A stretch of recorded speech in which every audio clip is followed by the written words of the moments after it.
Olá, alunos e alunas do Centro de Ensino Alves Cardoso, sejam todos bem-vindos a mais um vídeo da disciplina de Língua Portuguesa e Literatura. Dando continuidade ao estudo, ainda dessa primeira leitura do capítulo 3, que trabalha a literatura colonial brasileira, nós paramos justamente no momento em que íamos falar do vocabulário empregado pelo escritor Padre Antônio Vieira.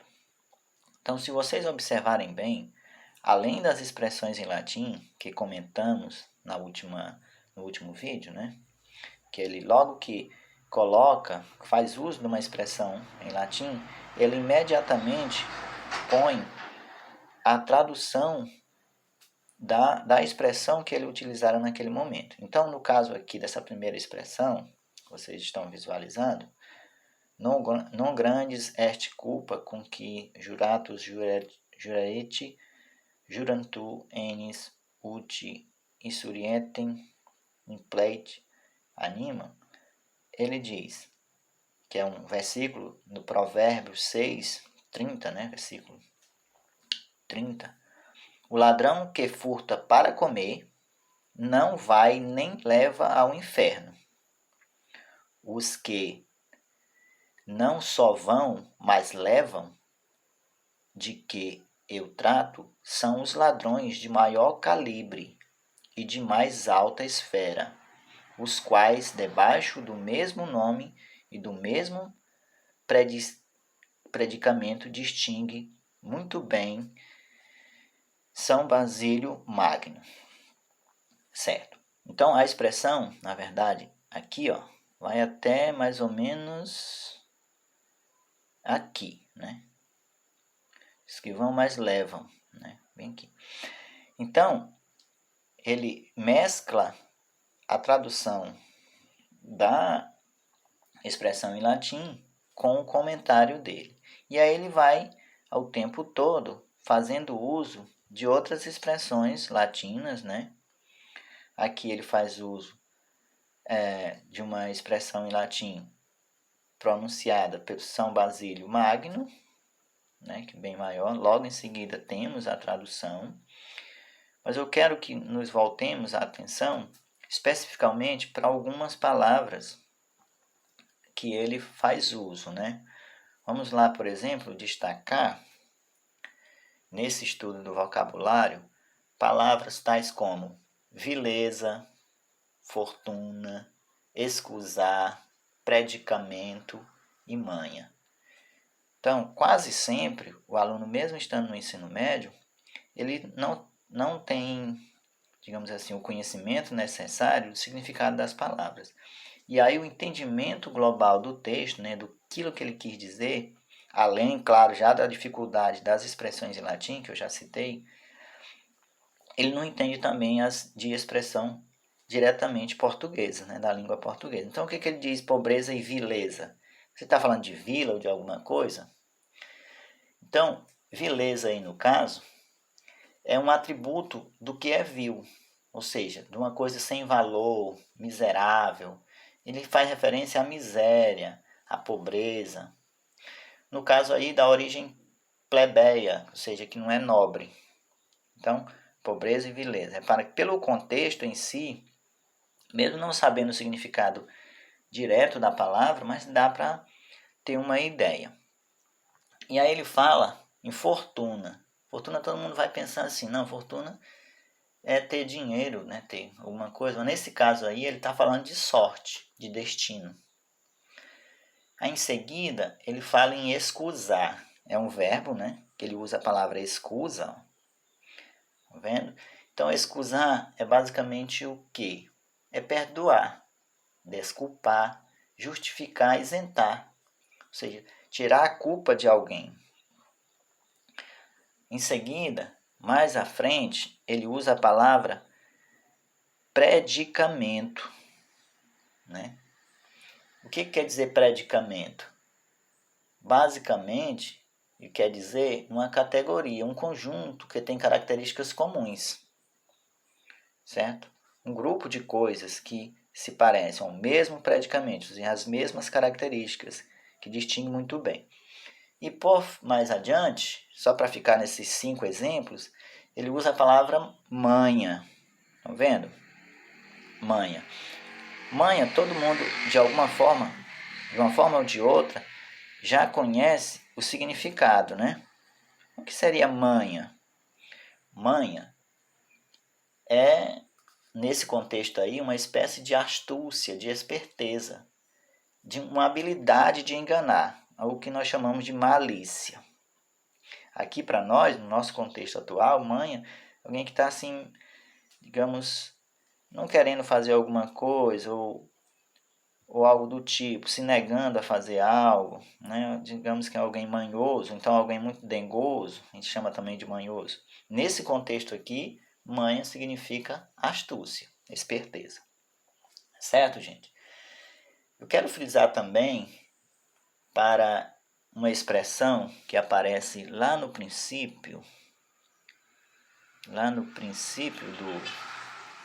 do texto, que é a expressão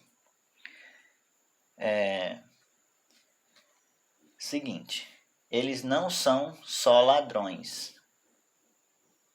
Então veja bem, procurem aí a expressão eles não são só ladrões. Há um contraponto aí bem do lado, na página 51 do livro de vocês. Quero que vocês observem aqui, ó, que é a segunda questão que aparece aí.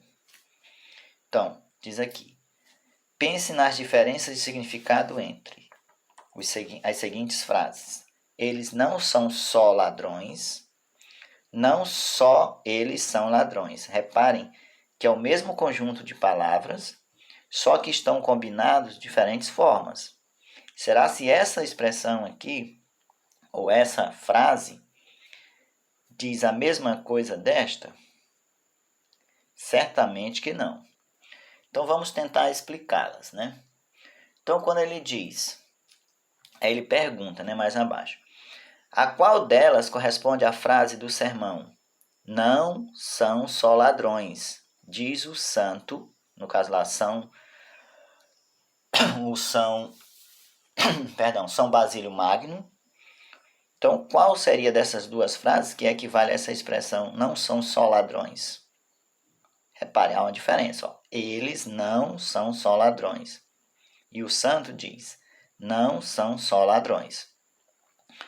Os que cortam bolsas, ou espreitam os que vão banhar para lhe escolher a roupa. Então, quando o santo fala essa frase, né, que ele transcreve, né, o padre Antônio Vieira transcreve, ele quis dizer que era isto, eles não são só ladrões, ou não só eles são ladrões. Então, para responder, conforme ele orienta aqui os autores do livro, você deve voltar lá ao texto para ver se ele se refere especificamente a isto ou a isso aqui. Então, seguindo a análise, você observa que a expressão do santo em si, aí quando ele diz não são só ladrões, diz o santo, os que cortam bolsas e assim por diante, ele se refere não à primeira frase, mas sim à segunda. Não só eles são ladrões. Por quê? Porque há um grupo maior de ladrões aqui envolvidos, né? Aqui são os ladrões da ralé, né? Da plebe. Os simples ladrões que roubam, às vezes até por uma necessidade. Mas há outros tipos de ladrões. Os ladrões, digamos, os grandes ladrões, conforme ele cita lá no princípio, lá no paradoxo, que já comentamos no vídeo anterior. Então, a expressão aí do santo, ele corresponde à segunda frase, certo? Seguindo, né? Como é que nós reescreveríamos, por exemplo, a frase de Vieira deslocando a palavra só, de modo que não haja ambiguidade, ou seja, não haja dois sentidos? Eu poderia dizer assim: não são ladrões, diz o santo, só os que cortam bolsas. Repare, só deslocando a palavra só mais para frente. Então, porque realmente não são ladrões apenas esses, né? E assim vai, né? Nós temos uma série de outras questões, mas que eu não irei comentar, até pela questão do tamanho do vídeo. Vocês podem estarem observando. Para a finalização do estudo, vocês podem olhar o comentário que está na página 52 do livro didático de vocês, que fala um pouquinho mais sobre o texto, né? Sobre as características desse autor, do Padre Antônio Vieira, ao escrever esse sermão. Algumas estratégias, né, que ele faz uso, né, para a escrita dos sermões, especificamente o sermão aí do Bom Ladrão. Então, todo nesse comentário aqui, nós podemos encontrar mais algumas informações. Ok? Até o próximo vídeo, trabalhando especificamente a produção literária colonial e abordando a primeira escola literária brasileira, né, propriamente dita, que é o quinhentismo. Até lá.